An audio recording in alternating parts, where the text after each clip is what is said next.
Hola a todos, muy buenas tardes. Muy feliz acá de poder iniciar esta segunda sesión del módulo Orquestación y Proveedores a cargo de nuestro gran amigo Freddy Araya, que está presente en esta primera versión de Emprende Escena. Seguimos muy felices con todo lo que ha estado ocurriendo por estas clases que hemos tenido, estos módulos tremendo que ha servido de gran aporte, ¿cierto?, para el sector de las artes escénicas. Les agradezco a todos infinitamente que los que nos han escrito, han subido sus historias y nos han etiquetado y los mensajes que nos han dejado en nuestras redes sociales. Créannos que para nosotros y para el equipo en general eso nos ayuda muchísimo para poder seguir haciendo esta primera versión y obviamente ver la posibilidad de tener una segunda, que esperemos que así sea. Chicos, les recuerdo que por favor puedan poner su nombre y su apellido. No se preocupen por la asistencia porque nosotros estamos a cargo de eso, así es que solo con renombrarse y poner nombre y apellido vamos a estar, digamos, evaluando quién asiste y quién no asiste a nuestras clases, ¿ya? Les recuerdo también que puedan revisar sus micrófonos, puedan revisar sus cámaras y apagarlas para hacer de esta una mejor experiencia. Y vamos a dar entonces inicio a esta clase. Freddy. Ok, gracias, Katy. Bueno, hola a todas, a todos, todes. Bienvenidos a esta segunda parte del módulo que me ha tocado a mí desarrollar. Agradezco nuevamente la invitación de Emprende Escena y felicitarles también por la iniciativa. Me parece súper interesante, súper necesario abordar estos temas, sobre todo hoy en día, donde vemos que nuestros proyectos, nuestras organizaciones, nuestras ideas tienen que revisarse en el marco de la contingencia, también a la luz de lo que significa revisar también esta fragilidad que tiene el sector cultural. Y la única manera, personalmente, creo, es tener una estructura fuerte. Y por eso para mí lo importante cuando empezamos anteayer, claro, era súper relevante para mí empezar una discusión, una reflexión en torno a qué significa tener un proyecto cultural, un proyecto artístico. Y, y nada, me quedé pensando en varias preguntas y comentarios que aparecieron ahí con respecto a, a temas puntuales como tener o no tener una personalidad jurídica, de alguna manera lo que significa eso simbólicamente, entrar dentro de un sistema que a lo mejor no nos interesa, no nos gusta, un sistema que queremos cambiar. Y esos también son temas independientes de todas las preguntas o la resolución que cada uno tenga ante esos cuestionamientos. Son súper interesantes, son súper relevantes e importantes al momento de pensar en un trabajo en red, porque cuando estamos hablando de orquestación y cómo vamos a enfrentar los proveedores, las y los proveedores, y también en el sentido que nosotros podemos llegar a ser proveedores también, esas preguntas son relevantes porque finalmente vamos a estar trabajando con otros que tienen otras miradas y otras posturas también, aunque estemos todos dentro del mismo ámbito. Y también a partir de eso reflexionaba un poco porque estoy leyendo una publicación que me regalaron que se llama La muerte de los artistas, que es un trabajo de William Deresiewicz, que se publicó a principios de año en Estados Unidos, en 2020, que justamente no lo he terminado de leer, me llegó recién ayer, eh, un tema que tiene que ver con cómo sobreviven los y las artistas hoy en día, que es un tema súper complejo, que todo el mundo está hablando, siempre hablamos de la creación, de lo importante que es el mundo cultural, de las ideas, de cómo se instala ahí un espacio para reflexionar el mundo en que vivimos, pero pocas veces se habla de la plata, el dinero, es decir, finalmente, cómo se sobrevive en esto. Y la verdad es bien interesante la relación, la revisión que hace el autor con respecto a la evolución de la mirada del arte desde el siglo XVIII, XVII, XVIII, donde las y los artistas estaban más bien considerados dentro del ámbito de la artesanía, de los artesanos, y aquellos o aquellas que hacían trabajos artísticos eran más bien encomendados y estaban muy pauteados por el mecenas que tenían, que podían ser como gente de la realeza que encargaba pinturas, partituras musicales, o también de la creación al alero de la iglesia. Luego, a partir del siglo XIX, esta mirada cambia un poco y se vuelve más hacia esta mirada un poco más etérea, un poco de lo que es el arte, que puede ser también un poco elitista, porque también es una mirada de cómo el arte convoca a aquellas y aquellos que tienen talento, que son de alguna manera tocados por este regalo, por este don, y cómo los temas más pedestres, como qué significa hacer una obra, cuánta plata significa hacer una obra, cuánto voy a ganar con una obra, son temas que no estaban en discusión porque era casi un pecado hablar de dinero. Pero ahora ahora que estamos en el siglo, bueno, pasamos por el siglo XX, donde efectivamente cambió también diametralmente, y hablamos de artistas que son artistas millonarios, no solamente en el ámbito de las artes visuales, sino que en la música y en otras disciplinas también. Y luego el desafío para el siglo XXI tiene que ver un poco con lo que significa toda la tecnología y cómo nos enfrentamos los creadores y las creadoras frente a estos nuevos desafíos. ¿Qué significa crear en un mundo donde todo está muy al alcance de la mano? Es decir, tenemos una plataforma de difusión impensada hace un siglo atrás, hace décadas atrás, sin ir más lejos, pero también está esta suerte de todos o todas somos artistas. Yo tengo una cámara, un teléfono, un iPhone y saco una foto, lo subo a mi Instagram y soy fotógrafo. Tengo un buen computador con un procesador de música y hago mi propia música. Tengo mi estudio en la casa. Puedo con un programa también hacer ilustraciones y también, entonces está lleno este nuevo universo que se abre, este nuevo ámbito como lleno de no artistas, en el entendido que un artista es una persona que tiene una dedicación importante, una trayectoria, una formación, o su energía está puesta en ese acto creativo, más allá de ser un influencer a través de unas buenas fotos que pueda sacar con mi teléfono. Entonces esas son preguntas que nada, quería compartirlas con ustedes, porque finalmente yo también creo que el desafío también hoy en día, no tengo respuestas, pero el desafío que aparece en esta nueva era tiene que ver con eso, cómo nos enfrentamos en este mundo completamente globalizado, donde ya cuesta mucho, por ejemplo, diferenciar para mucha gente, diferenciar una foto. Pongo el ejemplo de la fotografía, que es lo más al alcance que tenemos todos y todas, de un fotógrafo artista profesional que se ha dedicado toda la vida, o de una persona que hizo una buena foto porque tiene una buena cámara y encontró un buen momento. Entonces esas son también preguntas que tenemos que hacernos, y el otro tema es cómo justamente dentro de este nuevo universo con todas las características que tiene, cómo nosotros logramos financiar nuestras vidas a partir de la creación. Ahí hay otro tema que también me resulta muy interesante, que tiene que ver con esta idea de globalización, que es nosotros accedemos al mundo de una manera instantánea, muy fácil hoy en día, a todo el mundo, y cómo eso va destruyendo de alguna manera nuestra identidad local, pero también es un desafío y es una oportunidad. No por nada está apareciendo este nuevo concepto de globalización, de go global, es decir, global pero local, de tus propias características y particularidades.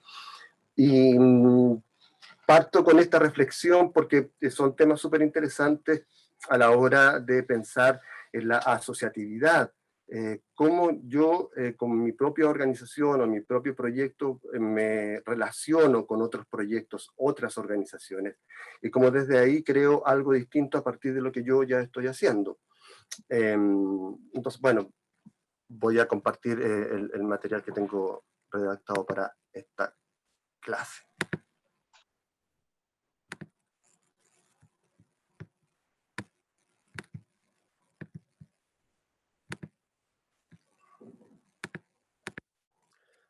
Bueno, como les adelanté en el anteayer, martes, sí, vamos a ir un poco como bajando, porque uno de los grandes conflictos que tuve al momento de pensar en este tema de relacionarse con otras organizaciones es por dónde parto. Y además, dado el universo de todos los proyectos que están aquí con cada uno de ustedes, entonces también significa también distintas experiencias, distinta material, distinta información que cada una o cada uno maneja. Entonces por eso quise hacer una revisión más o menos tratando de abordar de alguna manera bien general cómo cada uno estructura su propia organización, su propio proyecto para desde ahí poder vincularse con otros. Entonces, esta asociatividad, esta relación con otros, implica un universo de organizaciones que tienen distintas posturas. Al final podemos también discutir cuáles serían otras características que diferencian a las organizaciones, a los proyectos. Tengo acá, por ejemplo, que tienen distintas misiones y objetivos. Cada uno puede ser que estemos todos haciendo artes visuales o música o teatro o artes escénicas, pero nuestro proyecto tiene una misión y por ende la bajada de los objetivos son distintos a los que tiene mi compañera o compañero. Tenemos distintas estructuras organizativas. Eso quiere decir que hay organizaciones que no tienen una personalidad jurídica, otras que sí, algunas que son sociedades con fines de lucro, otras sin fines de lucro, fundaciones, corporaciones, hasta organizaciones comunitarias, territoriales, funcionales, que dependen de las municipalidades, o también EIRL, que son las empresas individuales de responsabilidad limitada. También tenemos distintas, o también están esas estructuras organizativas que dependen de otras instituciones mayores, que pueden ser dentro de una universidad o dentro de una municipalidad, por ejemplo. También tenemos distintas estructuras de financiamiento. Algunas tienen financiamiento directo, desde el presupuesto del Estado, que asegura una partida para cada uno de esos proyectos. Como ejemplo tenemos el GAM, Matucana 100, las orquestas juveniles, Santiago a 1000, el Teatro Regional del Biobío, y bueno, puede que se me vaya alguno por ahí, pero esas organizaciones tienen ya una partida presupuestaria desde el Ministerio de Hacienda, por así decirlo, no tienen que concursar. Lo que sí, bueno, y lo vimos en el último tiempo, que para esas organizaciones, que son 10 en total en Chile, el Ministerio decidió rebajarles un porcentaje importante, pero luego de varias discusiones reintegraron el financiamiento, pero no en el total. Bueno, lo mismo pasó con las organizaciones OIC, que para este año se rebajó el 10% del financiamiento. Bueno, y hay otras organizaciones o proyectos que no tienen ninguna financiación, que son completamente autogestionadas, autónomas, y que se financian a lo mejor con la venta de funciones, venta de obras, venta de trabajo, servicios, o lo que puedan generar desde su propia organización. También este universo incluye distintos niveles de formación. Hay gente que son creadores, creadoras, gente que no, gente productores, gestores, gestoras, que deciden levantar un proyecto. Entonces, todo este universo tiene evidentemente un background distinto, una formación distinta, y entonces, por ende, la manera de enfrentar los proyectos va a ser distinta, tener distintas miradas y estrategias de cómo enfrentar los planes de gestión, por ejemplo. Y en ese sentido los modelos de gestión también son muy distintos cada uno, todos tienen énfasis distintos, miradas distintas, que tienen que ver como muchos tienen un énfasis muy social, otro un énfasis muy económico, un énfasis muy artístico. Y eso es relevante al momento de tomar en cuenta cuando estoy relacionándome con otras y con otros para hacer un proyecto común. No es menor. Mi propia experiencia desde la red de Sala, nosotros estuvimos como casi 10 años pensando en crear una red, y recién en el 2013 pudimos hacer una. Y siempre, claro, el problema mayor fue eso, pero cómo estamos juntando todos los teatros de la región metropolitana, somos todos tan distintos, ¿cómo vamos a hacer una sola organización si tenemos necesidades y miradas distintas? Pero justamente una de las ventajas de las organizaciones, de la asociatividad, es desde esas diferencias justamente encontrar una mirada común para definir cuáles son aquellas acciones que pueden beneficiar a todas y a todos. Bueno, y ahora aquí, cuando definimos todo este universo de organizaciones, de miradas, de proyectos, lo que hay que hacer en conjunto ya es decir como finalmente primero definir objetivos de la asociación o de la red, como ustedes quieran llamarlo. O sea, tenemos que definir objetivos comunes para todas y para todos para poder desde ahí tomar acciones concretas y que estemos de alguna manera de acuerdo y hayamos llegado a un quórum para poder definir ese objetivo. Luego de eso yo lo he puesto acá, la estructura legal. Es súper importante la estructura legal porque eso va a depender del tipo de organización que quieran hacer, del tipo de asociación que quieran hacer, porque ya ahí amerita yo no me voy a detener mucho en esto, porque amerita un estudio legal más detallado y más serio para definir qué tipo de estructura legal van a tener. Ahora, con respecto a eso, yo personalmente soy de la idea de tener una estructura legal, tener una personalidad jurídica, porque ¿qué pasa? Como si uno pretende avanzar con los proyectos, pretende generar financiamiento, postular a fondos, la estructura legal de todas maneras es una condicionante. Y no solo por eso, yo creo que también tener una estructura legal separa un poco el proyecto de las personas. No estoy hablando en el modo simbólico, sino que en el modo más bien tributario y legal. Me detengo en esta reflexión porque me parece importante. Yo creo que a mí me pasa personalmente que yo creo que cuando yo creo una organización, esa organización no es para mí, es para la sociedad. Entonces la organización, independientemente que yo la haya creado, que yo sea el director y que yo haga todo el financiamiento y haga todo el trabajo, tiene que trascender a las personas. Entonces tiene que ser más que yo como persona. Y desde ese lugar, evidentemente, creo que los aportes que puedan hacer el Estado, más allá del gobierno de turno, más allá del color político del gobierno que esté en ese momento, es plata de todas y todos, de la gente que compone este país. Me acuerdo que una vez escuchando a la Mochkin les decía a su equipo de actores y actrices y músicos, les decía, nosotros tenemos que ser mucho más responsables que cualquiera, tenemos que ser más honestos y transparentes que cualquiera, tenemos que ser más puntuales que cualquiera porque estamos trabajando con plata de todas los y las franceses. Entonces, yo también soy de esa idea, o sea, porque ¿qué pasa? Normalmente los proyectos, muchas veces, que es lo que pasa con la mayoría de los proyectos creativos, siempre hay un responsable del proyecto y cuando hay ese ítem de inversión, se compran cosas para esa compañía, para ese grupo donde todos y todas trabajaron. Claro, finalmente el responsable del proyecto es el que se queda con todos los recursos adquiridos con el trabajo de todas. Entonces, y eso a mí no me parece justo, porque finalmente es el trabajo de todas y todos. En cambio, si hay una estructura legal, la que ustedes decían hacerlo de acuerdo a su realidad y a sus intereses, evidentemente es de una organización que está compuesta por varias personas. Entonces, una organización no es algo solamente una letra muerta en unos estatutos, sino que hay personas, hay ideas y hay sueños detrás. Y yo creo que hay que velar por eso, y una estructura legal ayuda bastante a eso.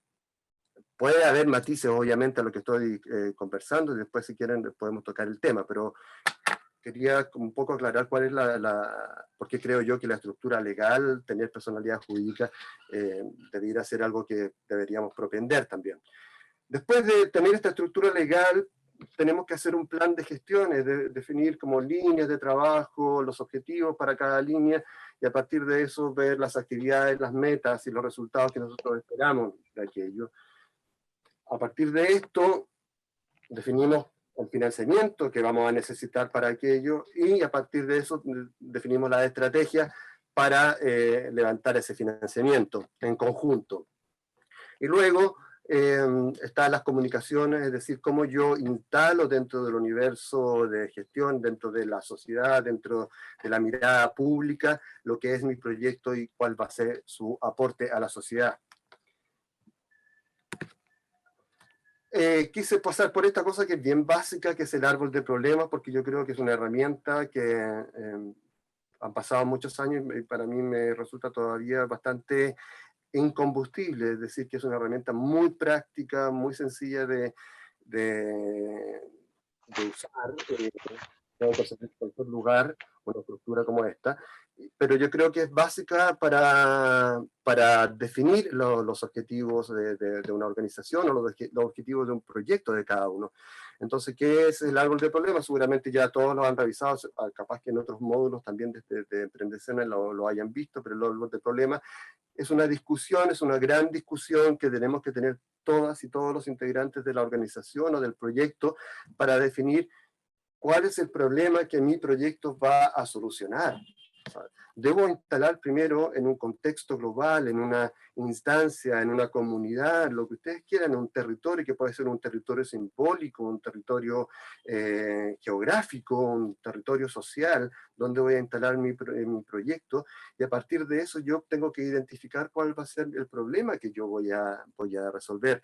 Este ejercicio es bien interesante porque de alguna manera permite despejar todas aquellas dudas que yo tengo al momento de plantear un proyecto, de enunciar un proyecto, porque primero, definiendo cuáles son todos los problemas que yo voy a resolver, puedo ir como categorizando los tipos de problemas que tengo y de alguna manera también teniendo todos esos problemas ya categorizados, de alguna manera tengo una discusión sobre lo que yo quiero hacer, o sea, con los integrantes de mi grupo, con mis compañeras y compañeros, digo, mira, este problema a mí no me interesa, yo creo que nosotros no podemos resolverlo, o a lo mejor sí, de manera indirecta, pero yo creo que atacamos directamente este problema se parece mucho a este otro, yo creo que en vez de decir esto, podemos decirlo de esta otra manera, y es lo mismo, y este se hermana con este, tenemos grupos de problemas, y finalmente todos esos grupos de problemas se definen en un problema central, y puedo definir a partir de todos esos problemas, una vez que ya los tengo clarificados. Yo siempre recomiendo hacerlo como se hace la estructura del árbol de problemas, poner post-it, papelitos pegados o en un pizarrón, empezar a escribir todos los problemas que cada uno libremente va diciendo, y a partir de eso empezamos a mirarlo. Yo lo miro ahí, y una vez que lo tengo ahí escrito, lo empiezo a analizar y empiezo a ver si efectivamente es un problema que me interesa atacar. Si todos los demás y todas las demás están de acuerdo en que ese es un problema, entonces queda, si todos dicen sí, hay un consenso, queda ese problema, y puedo definir después cuáles van a ser las causas y orígenes de esos problemas. Pero una vez definido el problema central, ese problema central va a pasar a ser mi objetivo general. Es decir, si yo defino, por ejemplo, como ya estamos en una comuna X y aquí faltan espacios para el desarrollo de instancias creativas. Y todos estamos de acuerdo que ese es el problema que engloba todos los otros pequeños problemas, y ese es mi problema central, la falta de espacio para el desarrollo de iniciativas creativas. Ahí está mi problema súper claro. Entonces, ¿qué hago yo? Lo vuelvo de negativo, que es un problema, a un positivo, y digo, esa falta de espacio, entonces, ¿cuál sería el positivo de eso? Generar espacio para el desarrollo de instancias creativas. Ese es mi objetivo general, entonces. Y puede parecer muy como, ay, pero que ñoño, pero cuando hay una discusión larga, intensa y bien dialogada con mis pares, este problema tiene que aparecer muy claro, porque yo tengo que tener mucha claridad al momento de definir qué es lo que voy a resolver, cuál es mi impronta, hacia dónde van mis energías centrales, porque desde esa energía central, desde esa impronta central, desde eso que hemos definido problema central, que luego se vuelve nuestro objetivo general, va a emanar todo el resto, los objetivos específicos, y las líneas de acción, las actividades y las metas. Entonces es importante, y si, insisto, que seguramente ustedes ya lo han visto esto, ya lo conocen, seguramente lo aplican en sus trabajos, y ojalá así sea. Vuelvo a insistir en esto porque uno de los grandes temas que uno ve con los proyectos es la falta de coherencia. Y la falta de coherencia se da justamente porque yo no he analizado el corazón de mi proyecto. No puedo... normalmente lo que hace la gente cuando empieza a hablar de proyecto, empieza a hablar de actividades, o sea, podemos hacer esto, esto, otro, hagamos esto, hagamos un festival, y mañana hagamos un volante con esto, y mañana invitemos a tales personas, pero finalmente uno se pierde en las ramas si no ha definido cuál es el objetivo principal, porque a lo mejor estoy haciendo cosas que no tienen nada que ver con lo que a mí me interesa de fondo hacer. Así que vuelvo a insistir que para sus proyectos usen esta herramienta. Aquí se me corrió. El plan de gestión, siempre podemos encontrar que hay distintas versiones, distintas maneras de abordarlo, el orden y todo, pero normalmente tenemos que definir la misión, a partir de la misión los objetivos generales, las líneas de acción, luego las actividades y las metas. Aquí yo sé que hay personas que han postulado, ya tienen un PAOK o vienen del POI, qué divertido la nomenclatura.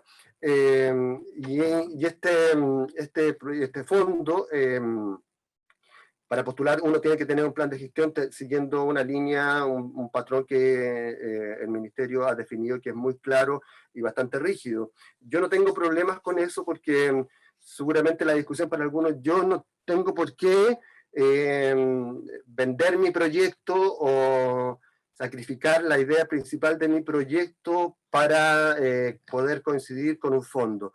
Normalmente los fondos, sobre todo hablando de los fondos para organizaciones, tienen estas líneas de acción que abordan componentes o ejes que todo proyecto debe tener. O sea, yo cuando instalo un proyecto debo tener una mirada administrativa, una mirada creativa, una mirada social, entonces, una mirada de gestión. Entonces, tiene que tener esos 4 ejes. Y lo que hace el ministerio con este patrón de postulación a fondo es solamente instalar estas líneas y ponerle algún nombre, que puede que te guste o no te guste, pero tu proyecto debiera, independientemente que esté dentro de postulando una línea a un fondo, debiera tener ejes. Y los ejes para mí son eso: social, artístico, administrativo, financiero y de gestión. Entonces, cuando hacemos un plan de gestión, ¿qué tenemos que tener en cuenta? Que una misión es un propósito esencial y fundamental que persigue un grupo o entidad en su gestión. Es de largo plazo y a veces a plazo indefinido. Es decir, una misión tiene que trascender a todo lo que yo haga, independientemente que el día de mañana a mí se me ocurra, estoy haciendo música clásica y después paso a hacer rap o K-pop, lo que sea, pero mi misión no va a cambiar, porque yo a través del arte, seguramente mi misión, nosotros como organización queremos cambiar la sociedad a través del arte. Entonces, independientemente de lo que pase más abajo de esta misión, esa misión no va a cambiar, porque es una mirada a largo plazo, totalmente indefinido, es algo que trasciende a todo, pero que de alguna manera se conecta con lo que yo estoy haciendo, obviamente. Luego de esta misión se generan los objetivos, los generales y específicos de largo, mediano y corto plazo. Son propósitos específicos y operacionales de la gestión y deben en lo posible estar expresados en resultados cuantificables. Estos objetivos, partimos del objetivo general, que yo lo vimos ahí con el árbol de problemas. Entonces, el objetivo general tiene varias dimensiones, entonces después yo tengo que hacer esas bajadas, cómo yo voy bajando esas dimensiones de manera más concreta, y para eso están los objetivos específicos. Entonces los objetivos específicos tienen que ser medibles, yo tengo que ver cómo voy a lograr ese objetivo, es decir, logré convocar a un grupo, convocar a un grupo de artistas para generar un encuentro sobre la creación. Ese es un objetivo. Entonces, ¿cómo lo mido? Se hizo el encuentro. Entonces, yo hice un encuentro donde hubo 20 artistas. Ahí estoy comprobando que mi objetivo se cumplió. Siempre tiene que el objetivo específico ser medible, llegar a un logro. Las líneas de acción son conceptos que dan relación a los objetivos y guían las actividades de la organización.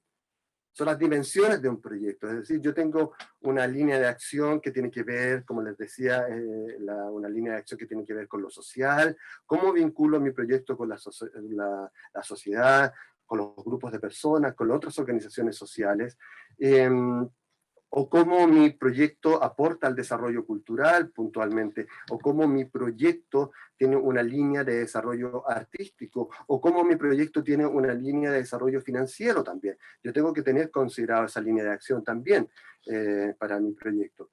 Y luego que yo agrupo estas líneas de acción, los objetivos para cada línea de acción, lo que tengo que hacer son las actividades que emanan para cada una de esas líneas de acción, que son actividades concretas, que tienen un inicio, un término, y que tienen un resultado, y que tienen recursos asignados para cada una de las actividades. Y finalmente, después de esas actividades, tenemos las metas. Las metas son los logros que puede decir como este año en el ámbito financiero me voy a proponer postular a 10 fondos concursables, independientemente que sean del ministerio, o contactar a 20 posibles auspiciadores. O este año me propongo, si el año pasado me entraron 500.000 pesos por venta de funciones, o por venta de obra, o por suscriptores, este año tengo que aumentar a 600.000 pesos. Entonces yo ahí tengo una meta a lograr y después veo si la cumplí o no la cumplí, y a partir de eso puedo decir por qué la cumplí o por qué no la cumplí, qué pasó ahí, o cuáles fueron los aspectos externos que me impidieron lograr esa meta. Eso como es una mirada bien general del plan de gestión, y yo lo estoy pensando, y así quiero que lo hagan ustedes también, que esto es en el plan que es a nivel individual y a nivel grupal. Este es un ejercicio que yo tengo que tener con mi organización también, con mi propio proyecto, para poder vincularme con otros proyectos y poder desde ese lugar también generar este mismo plan de gestión a nivel global, a nivel asociativo. Pero para eso yo también tengo que tener claridad de mi propio proyecto, si no, muy difícilmente voy a poder llegar a cumplir objetivos a nivel de red. La planificación conjunta es un plan conjunto a partir de objetivos o estrategias, después definido el presupuesto, fondos, el financiamiento, flujo de caja. ¿A qué me refiero con el flujo de caja? Es decir, que yo debo proyectar mis gastos. Si yo voy a, por ejemplo, si yo decido hacer un festival, una gran muestra, o un concierto, un encuentro, lo que sea, yo debo definir cuáles van a ser mis gastos proyectados, y el flujo de caja, si bien es cierto, yo tengo financiamiento, que me gané un fondo, pero por ejemplo el fondo me llega el 30 de enero, y yo tengo que saber si el 1 de febrero yo voy a tener plata en la caja para poder pagarle a los proveedores. Eso es el flujo de caja. ¿Cuánto voy a necesitar en qué fecha? Proyectando un poco los gastos. La barrera, tenemos que pensar cuando estamos, ahora ya estoy entrando de lleno a pensar en los proveedores. ¿Cuáles son esas barreras? Básicamente de disponibilidad, es decir, si yo voy a hacer un festival y necesito equipar, montar un escenario con todo el equipamiento técnico, ¿existe ese equipamiento para las fechas que yo lo necesito? ¿Está dentro de el perímetro donde yo estoy ubicado? Es decir, está en mi misma ciudad, que no es un tema menor. Muchas veces uno va a lugares como cuando va de gira y te das cuenta que en ese mismo lugar es imposible encontrar proveedores de escenario o de equipamiento de iluminación o de sonido o de lo que sea. La temporalidad tiene que ver también si yo estoy pensando en hacer una actividad con mi red, con mi asociación, con mi mutual, lo que sea, con mi cooperativa, la voy a hacer en enero. En enero seguramente, donde ocurren todos los festivales, más allá de Santiago Mil, Santiago Off, todas las municipalidades tienen sus festivales también. Entonces a lo mejor yo no voy a tener disponibilidad de todos los recursos que necesito, porque esos recursos ya van a estar de alguna manera reservados o arrendados. Entonces tengo que ver esa temporalidad también, cuándo sucede lo que yo voy a programar. En el ámbito de los proveedores, donde puedo estar yo como proveedor o como mandante, yo he hecho una clasificación, puede ser cuestionable también, me pueden también ustedes decir, mira, yo pienso que esto es lo otro, pero por lo menos para instalar la discusión de los servicios, donde está el diseño, realización, transporte y contabilidad, por dar algunos ejemplos que tengan como una diversidad de naturaleza. Luego está los proveedores que pueden ser de contenidos, donde estaría programación artística, comunicaciones, redes sociales y asesoría en distintas materias. Luego está el ámbito de los proveedores en recursos técnicos, donde está arriendo de equipamiento, sistema de sanitización hoy en día, que no es menor y es un tema súper importante. Y en el ámbito de proveedores de formación tenemos los talleres y cursos para, si yo tengo en mi organización un plan de formación, tengo que pensar quiénes van a ser mis proveedores para los talleres, quiénes van a ser mis proveedores para los cursos. Yo, cuando hablo de cursos de talleres, tengo una pequeña diferencia y para mí el taller es algo un poco más concreto, más puntual y que tiene una duración más corta. En cambio, un curso puede ser un curso que puede durar un trimestre, un semestre, un año también. Es una diferenciación que hago yo. Luego, algunas de las estrategias para enfrentar también todos estos ámbitos y todos estos distintas naturalezas de proveedores, podemos enfrentarlas como estrategias de circuito, es decir, si yo estoy dentro de una misma zona, puedo decir, oye, una compañía de teatro, una orquesta o una exposición, una muestra de artes visuales, un concierto, viene a tal ciudad y nosotros estamos a 2 horas. ¿Por qué no nos asociamos con la red de espacios culturales de esa zona y podemos hacer un circuito que en vez de venir a 2 horas de mi lugar y se vayan de vuelta a de donde vienen, avancen unas 2 horas más y hacen el concierto acá y vamos compartiendo los gastos? Es decir, no tengo que pagar todo el traslado, no tengo que pagar todo el flete, también se pueden ahorrar bastante otros costos también asociados cuando uno piensa en un circuito, en un tramo de circulación. También esto es como proveedor, yo como proveedor puedo decir voy a hacer una gira, entonces puedo pensar también en una zona de gira y voy armando un programa con un calendario que me permita ir viajando, desplazándome un solo viaje largo y luego viajes cortos para ir montando y desmontando con no tanto estrés y puedo ir ahorrando en términos como de alojamiento, de traslado, de flete y de alimentación también. También hay estrategias de externalización o producción propia. Normalmente, y esto es para grandes organizaciones, la externalización puede ser un tema también que puede ahorrar costos y también puede permitir una mayor eficiencia.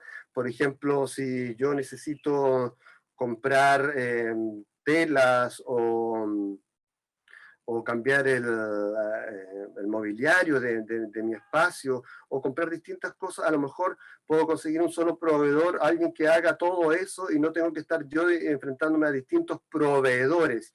Y eso me facilita, me da el tiempo, o sea, me hace el tiempo mucho más eficiente. Yo no tengo muchas contrapartes, sino que una sola contraparte que se dedica a hacer eso. No sé, los grandes teatros me imagino que tendrán un solo proveedor de tela para el vestuario, y ese proveedor de tela tiene a su vez sus propios proveedores que le hacen los precios especiales y tiene contacto directo y le reservan el material que se necesita, y no tengo que yo estar lidiando con toda esa cadena productiva que está detrás de la realización de un vestuario o del tapizado de las butacas de un teatro, por ejemplo.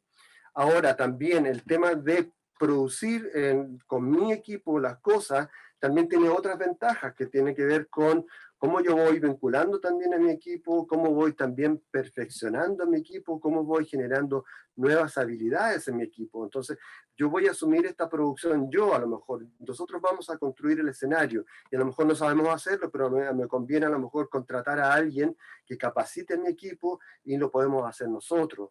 ¿Cómo voy a hacer a lo mejor un seminario web y no tengo que contratar a una empresa que lo haga, sino que lo hacemos nosotros con nuestro equipo? Y capacito a la gente que trabaja en mi equipo.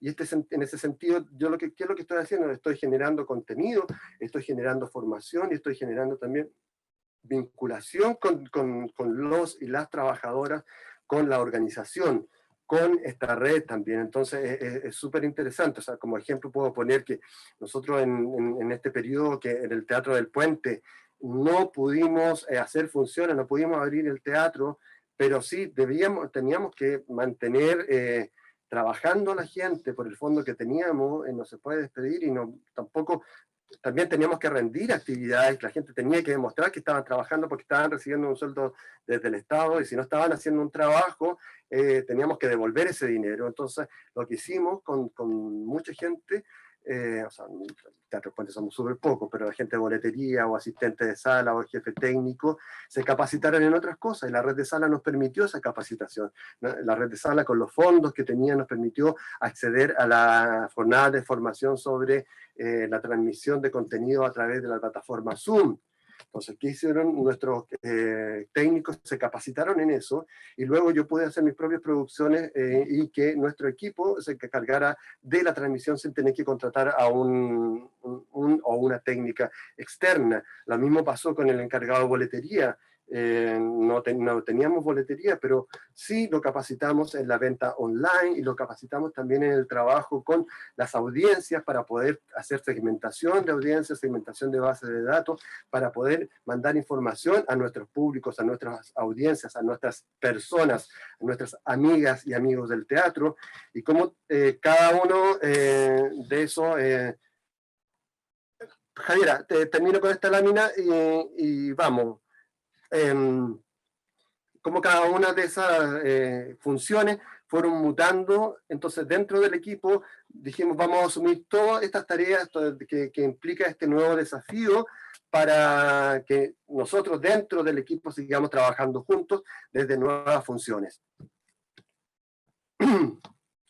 Y otra estrategia que se puede enfrentar desde un trabajo asociativo, desde una red, es la negociación colectiva para servicios comunes. Es decir, que yo puedo, para todas las compañías de teatro, para todas las organizaciones culturales, para todos los teatros, lo que sea que compongan esta red, este bloque, esta orquestación, puedo decir, ¿sabes qué más? Yo quiero un sistema de sanitización para todos nuestros espacios. Entonces, obviamente, si yo le ofrezco a un proveedor que tiene 10, 15, 20 espacios, obviamente puedo negociar los precios, los tiempos, incluso tener algunas otras ventajas de poder también que se adapte ese servicio a las necesidades que nosotros estamos teniendo. Un ejemplo muy claro es lo de la etiquetera, es decir, la red de salas de teatro trabaja con una etiquetera común. Entonces, evidentemente, lo que pudimos conseguir para todas las salas, desde una red de salas en la negociación con la etiquetera, fue mucho más importante que lo que podía conseguir cada sala por separado. Y aquí vuelvo como a esta visión que hablamos al principio, que tiene una visión también solidaria, porque hay muchos espacios pequeños que no tenían ni siquiera un computador como para tener una boletería online. Y entonces, ¿qué dijimos? Bueno, entonces negociamos con toda esta plata que tenemos, a lo mejor la etiquetera les pone un computador a aquellas salas que no lo tienen. Entonces, se puede hacer una negociación que vaya también generando distintas herramientas e instrumentos de acuerdo a las necesidades de cada uno de los y las integrantes de aquella organización. Entonces, esta negociación colectiva, evidentemente, es mucho más beneficiosa para todas y todos los integrantes de esa organización.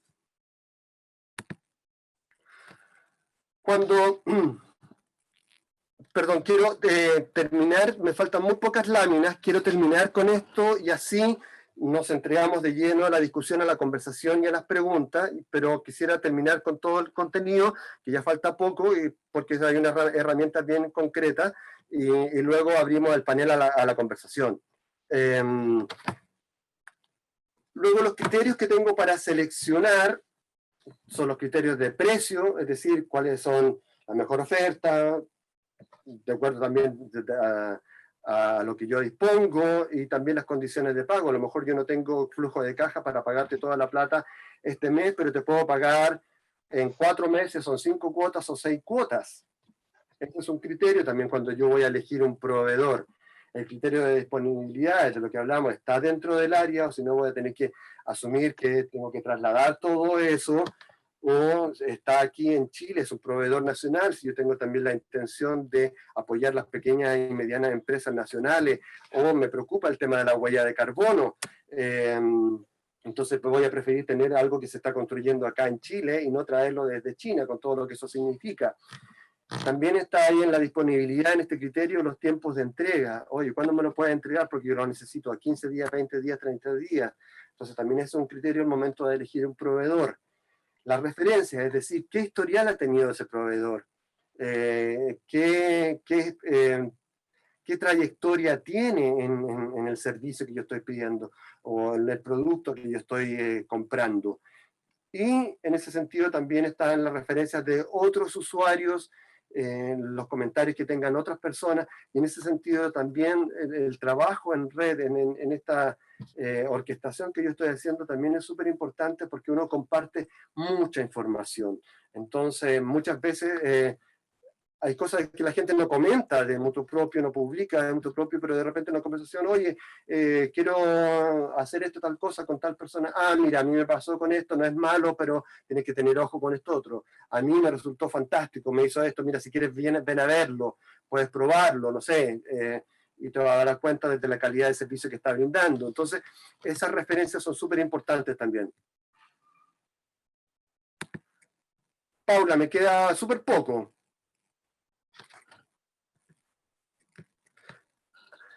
Ahora, este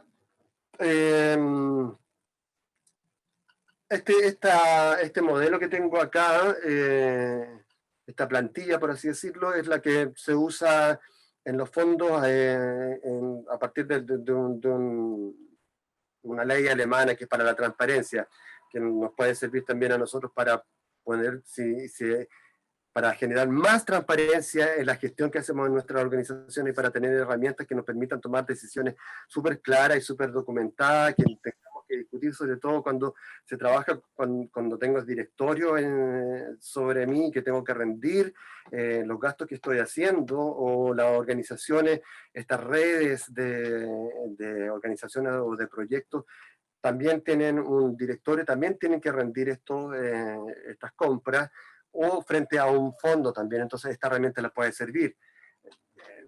Aquí se pone como condición cuando son proyectos o compras o licitaciones que incluyen entre 500 a 1000 euros. El tipo de prestación, yo la describo, no sé, equipamiento de sistema de sanitización, valor estimado del contrato, es más o menos el presupuesto que yo tengo, y un estudio de mercado ha revelado lo siguiente: yo tengo una oferta 1, consultado tal día, por qué día, por teléfono, por mail, por internet, entonces yo tengo que dar la descripción de cómo fue esa conversación, el precio comunicado de esa primera oferta, lo mismo con la segunda y con la tercera. Y a partir de eso yo informo que la prestación fue adjudicada a tal oferta 1, entonces yo digo cuál es la oferta 1, tal cosa. Entonces después yo puedo revisar cuáles son los antecedentes que tiene esa oferta para generar cierta transparencia, que yo creo que es fundamental hoy en día.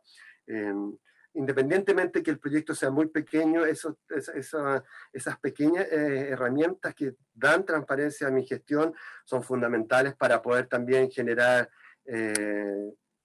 cohesión también en los equipos de trabajo y también confiabilidad, respeto y todo lo que eso significa.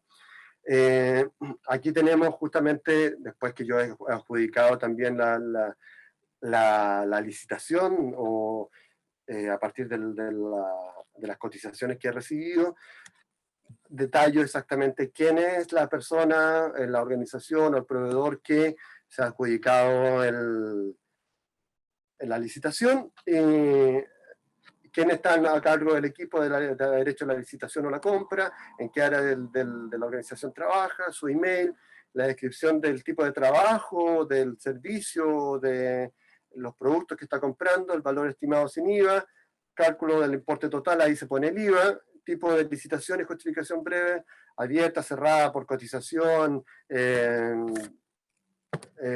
ustedes pueden definir exactamente o describir exactamente cómo se hizo esa licitación, pero tiene que haber una descripción clara de cómo se hizo, porque después si yo voy a revisar, voy al otro documento donde me dice, sí, se hizo a través de tal medio, y después si quiero ir más profundo en esta revisión, digo, se hizo tal medio, a ver, veamos los correos donde se hizo, entregó la información, o veamos la página web donde dice que sacó esta, o eso.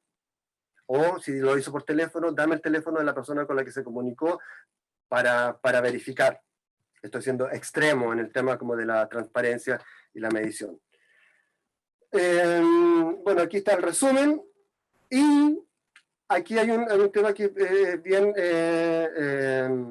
útil, que tiene que ver con la evaluación de la oferta, que a veces yo digo, ¿cómo transparento esa evaluación que no sea tan subjetiva? Y yo ahí pongo las ofertas que tengo, las ofertas que yo ya he revisado, entonces yo defino los criterios y le pongo un porcentaje, como cuando uno postula a los fondos y dice el porcentaje tanto tiene, o sea, el criterio tanto tiene tal porcentaje, y ustedes aquí lo pueden definir, obviamente de acuerdo a los intereses de la organización, y definir cuál es el criterio más importante. A lo mejor si tienen mucha plata y dicen, no, a mí el tema de la plata no me importa, pero yo quiero lo mejor, y a lo mejor el criterio más importante va a ser la disponibilidad, porque yo necesito que esto esté aquí en 15 días, y eso tendrá mayor ponderación. El criterio 3 a lo mejor es la referencia, el criterio 1 puede ser también la pertinencia con el proyecto. En fin, ustedes definen los criterios y a partir de eso lo van haciendo la ponderación. Ojo que esto es una herramienta que pueden o no pueden usar, pero yo estoy hablando como en casos extremos que tengan que instalar mecanismos de transparencia en sus organizaciones, y uno a veces le toca decir, usted en la organización tanto si quiere postular a tal fondo tiene que tener sistema de transparencia, y yo me quedo ahí como, ¿qué es? ¿Cómo hago esto? Entonces no es escribir, nosotros somos súper transparentes porque somos súper honestos y hacemos todas las cosas de acuerdo a la ley. Tenemos que definir ciertas herramientas de comprobación de esa transparencia, que estas herramientas les pueden servir. Bueno, finalmente ahí está el resultado final como de esta adjudicación de la licitación. Finalmente lo vamos a ver como una herramienta que yo creo que para ambos lados, nosotros como proveedores o como mandantes también, que son los riders, que ustedes obviamente ya conocen, han trabajado con ellos, pero me gustaría revisarlo con ustedes, porque es algo que, y aquí quiero ser un poco pesado, porque siempre como que no, sí, yo los conozco, los manejo y todo, pero muchas veces me toca enfrentar proyectos de gestión o de producción, y uno se da cuenta que las personas que están a cargo sí manejan la información, pero no la están usando, y estas herramientas no son solamente herramientas que uno debe tener como, qué interesante el PowerPoint que vimos hoy, mira, tengo todo este material que recibí, me mandaron el PowerPoint, lo tengo archivado aquí en mi carpeta de formación y todo, pero son herramientas que son de uso práctico y necesario y que nos facilitan mucho el trabajo. Entonces, estos riders tienen que ver con cómo yo estoy definiendo todas las necesidades que tiene mi proyecto. Eso es un documento, es un Word, lo que ustedes quieran, es una carpeta que describe todos los requerimientos técnicos de un espectáculo, donde se definen claramente qué es lo que va a llevar el artista, el productor, la compañía, la orquesta, lo que sea. Nosotros llevamos nuestros instrumentos, llevamos esto, otro, entonces nosotros necesitamos que nuestra contraparte, nuestro venue, el venue es el lugar, y perdone que use esta palabra gringa, pero prefiero usarla porque cada vez se está usando más en todas partes en el mundo, entonces como que no sería raro que en algún fondo que les toque participar o en alguna literatura que les toque leer sobre gestión, hablen de venues, son los lugares donde se desarrolla una actividad artística, un teatro, una sala de conciertos, una sala de exposiciones, una sala de muestras, ese es un venue, es el lugar. Entonces yo voy a definir claramente qué es lo que va a poner el lugar, qué es lo que tiene que poner el lugar en términos técnicos, para yo saber exactamente con qué me voy a encontrar cuando yo llego allá. Y eso me va a facilitar muchos problemas, porque una vez que yo envío a este rider a mi contraparte en el venue o al lugar donde yo voy a ir, ¿qué es lo que se hace? Se hace una discusión. Mira, tengo esto y no tengo esto otro. Entonces, esa cosa, esa información, ese documento que le manda de vuelta mi contraparte se llama contrarider, es decir, lo que yo te puedo pasar o lo que yo te puedo ofrecer a cambio de lo que no tengo y que tú me estás pidiendo. Eso es un contrarider. Y con el contrarider, mi productor técnico o yo mismo, quien sea, el que está a cargo de eso, dice, mira, entonces no tienen esto, otro. Entonces, ¿cómo lo podemos adaptar? Tendríamos que, en vez de usar el elipso, a lo mejor lo que usamos como un Fresnel, no tienen barra para frontal, a lo mejor lo que podemos hacer acá tirar unas torres, y a lo mejor la escena aquí la corremos para allá, para usar los laterales, en fin. Entonces, por lo menos yo puedo tener herramientas que me permiten a mí evaluar la viabilidad, la factibilidad de lo que me están proponiendo. Cuando yo soy un mandante, cuando yo estoy pidiendo una obra que venga a mi teatro, a mi espacio, a lo que sea, yo le tengo que pedir esto, porque no quiero tener malos ratos con la gente que viene a presentar una obra, la que sea, y llegan y digan, oye, necesitamos tal cosa, pero tú no me pediste esto, no sabía que no necesitaba, pero ¿cómo no vas a saber que necesitamos? Si es obvio, los obvios no siempre es tan evidente, no es tan obvio para todos, entonces nos evitamos tantos dolores de cabeza si nosotros trabajamos con un buen rider, y mientras más específico, más detallado, mucho mejor, mucha más claridad vamos a tener en la negociación, y finalmente puedo llegar a tomar la decisión, ¿sabes qué? Me encantaría ir, pero lo que tú me ofreces, las capacidades técnicas que ustedes tienen, me hacen imposible hacer una presentación allá. Así que hablemos en el futuro, cuando se pueda hacer, ¿no? Pero así no, porque yo estoy sacrificando la calidad de mi trabajo y no quiero que mi trabajo lo vea. La gente no se merece eso, los artistas y las artistas no se merecen eso y ustedes no se merecen eso, así que pasamos. O ustedes también como mandantes de una organización o de una red dicen, ¿saben qué? Lo sentimos mucho, muy linda la obra, pero jamás vamos a poder cumplir todos los requerimientos técnicos que ustedes nos están pidiendo, así que les vaya muy bien y muchas gracias por mandarnos la información. El rider puede ser muy amplio dependiendo de la envergadura del espectáculo, que puede incluir los backline, el lining plan, el rigging crew, los recalls, hospitality y catering rider. Perdón de nuevo que insista en esta palabra en inglés, pero se usan así técnicamente. El backline es como yo instalo todos los equipos, todos los instrumentos dentro en un escenario para la música. El lining es el plan de luces, el lining plan, la planta de luces.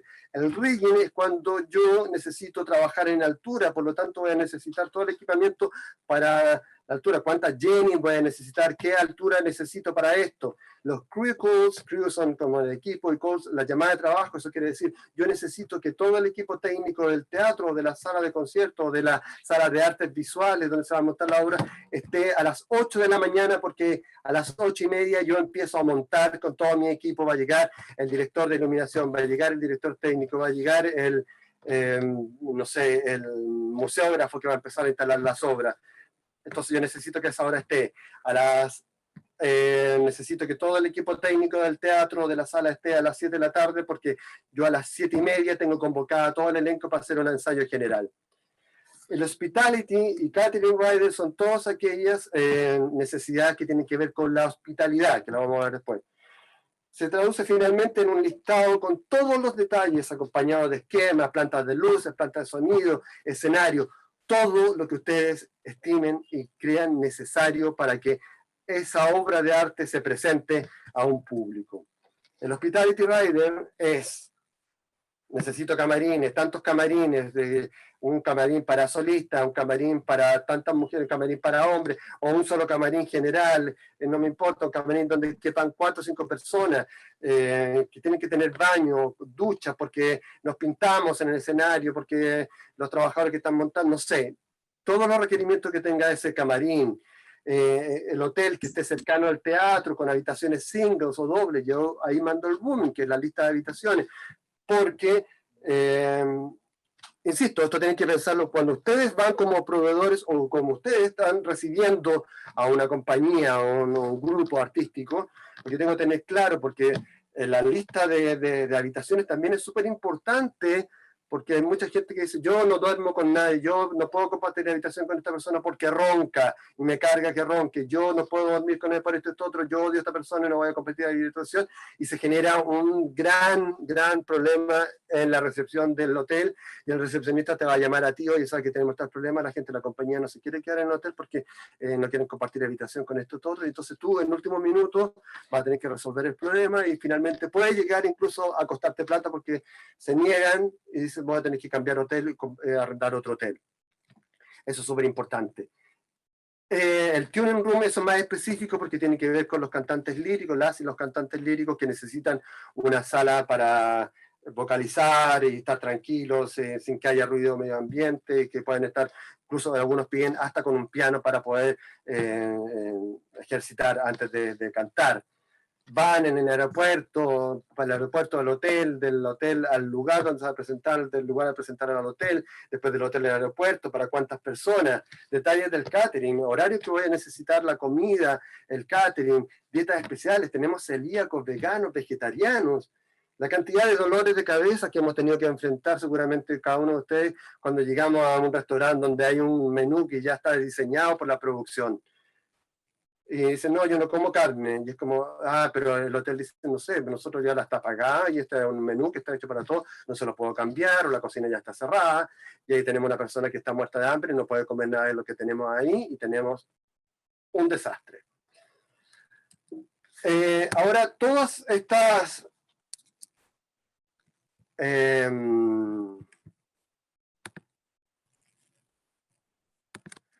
todas estas descripciones, definiciones, no es necesario que usen toda esta terminología que yo le he puesto en inglés, pero sí es necesario que ustedes sean súper detallistas con lo que necesitan.